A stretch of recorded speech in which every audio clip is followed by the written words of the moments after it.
When Link's Awakening was first announced back in February, I was not prepared for the fan reaction to it. I was both impressed and intrigued by the game's reveal, but most people were going crazy over it. I was surprised because I had never heard of the original game before. I'm a terrible person, I know. Thus, I decided to rectify that and bought Link's Awakening DX, itself a remake of sorts of the original game, on my 2DS XL. Now it's time for a confession. I quit playing the game after completing the first 2 dungeons. I quit playing for various reasons, which I'll discuss a little later, but having now finished Link's Awakening on the Switch, I realized that quitting was a big mistake. I now fully understand why fans were so excited about the remake's announcement. First things first, let's make one thing abundantly clear. All you people who hated on the art style when it was first announced were all wrong. You were wrong then, and you are wrong now. You are wrong on such a level that it is almost unimaginable. The art style is and always shall be absolutely adorable. The art style fits Link's Awakening perfectly. Everything has a plasticky, doll-like look to it. The environments, monsters, and characters are all wonderfully realized in-game, and I doubt that the developer Grezzo could have used a better style for the game. It certainly helps that this wonderful art style is backed up by a soundtrack that is just as good. I couldn't help but marvel at how the soundtrack was improved and updated for this remake.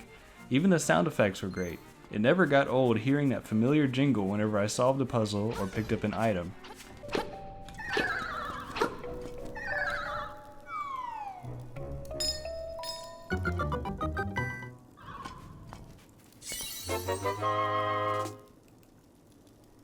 As for the characters, Link's Awakening has an interesting bunch of them.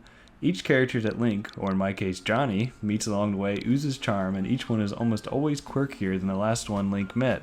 You've got an owl who flies in every once in a while to give directions, a guy who's too shy to talk to people face to face but will gladly do so on the telephone, kids who break the fourth wall by giving instructions on how to play the game, and an entire village filled with animals, just to name a few.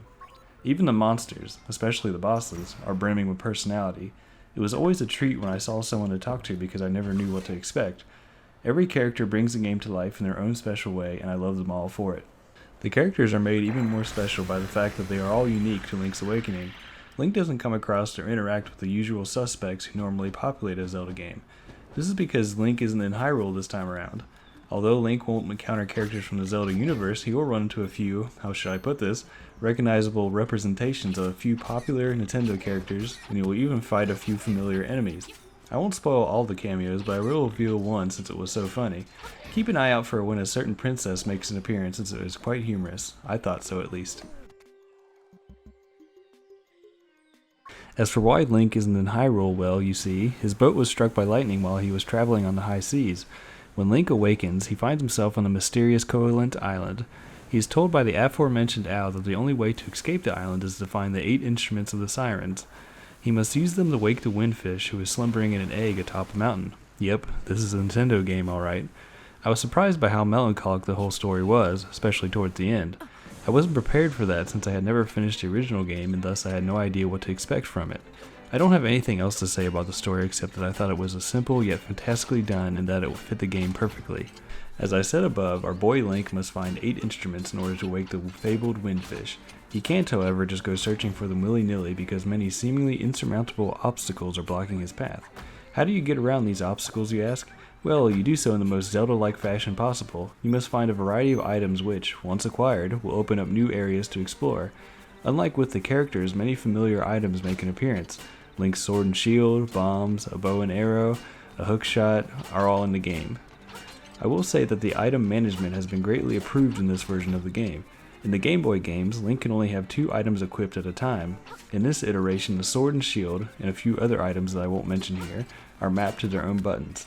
This means Link can engage in combat while having 2 additional items equipped at the same time. This simple design change made the game way more enjoyable since I didn't have to constantly open up the menu to change items. Don't misunderstand me here. Despite the improvements, you will still spend a lot of time opening the menu and switching out items. You will just open the menu less frequently in the remake when compared with both the original and the DX version of Link's Awakening. Friendly reminder, always remember to have the correct item equipped, otherwise you will have a bad time. Not only do these items help Link get around the map, but they are also very useful in dungeons. There are 8 main dungeons spread all across Koholint Island. All of the instruments and most of the items are found within them. These dungeons are multi-room and sometimes multi-level affairs that are full of challenges to overcome. They even contain side-scrolling sections. The challenges, or puzzles if you will, range from clearing a room full of enemies to moving a block to the appropriate spot. The dungeons do get more challenging and elaborate as the game goes along. Each dungeon is meticulously designed, and they are my favorite part of Link's Awakening, which is saying a lot since I really do love the art style and the characters. There is a bonus optional dungeon, but I was kind of disappointed by it, to be honest. That's all I will say about it. You will have to discover it on your own. As I said, each dungeon is sprawling and all of them are quite daunting at first. There were times when I was unsure about what I was supposed to do in order to get through to the end. The trick is to simply keep moving forward. Trial and error will be your greatest ally here. You just never know what will work until you try. Just don't be like me and miss a bombable wall and then wander aimlessly around in the dungeon for an hour and a half desperately searching for the solution. All the while getting angrier and angrier and then finally noticing where I had gone wrong. Okay, sorry, where was I? Oh yeah, the dungeons. This trial and error philosophy applies to the bosses as well. The boss fights were creative and quite fun in my opinion, but they weren't that difficult, though you can bump the difficulty up to hero mode if you want a greater challenge. The most difficult boss fights were the first couple bosses since Link didn't have many hearts. Side note, pieces of heart and heart containers are indeed in this game unlike many other familiar Zelda elements. I actually thought that the mini-bosses were more difficult than the actual bosses. I don't know if it was the updated controls or the new graphical style, which made it easier to see what was going on, but I found the boss fights to be way easier in this remake than the Game Boy Color versions. Regardless of the reason, if you are ever dumbfounded by a particular boss or dungeon, just remember that the last item you found is usually the way to overcome it. The real difficulty in Link's Awakening comes from trying to figure out what you're supposed to be doing or where you need to go between dungeons. Although the game gives a hint about where to go after acquiring an instrument, there is no hand-holding beyond that. There is no yellow marker that appears on the map illuminating your next objective.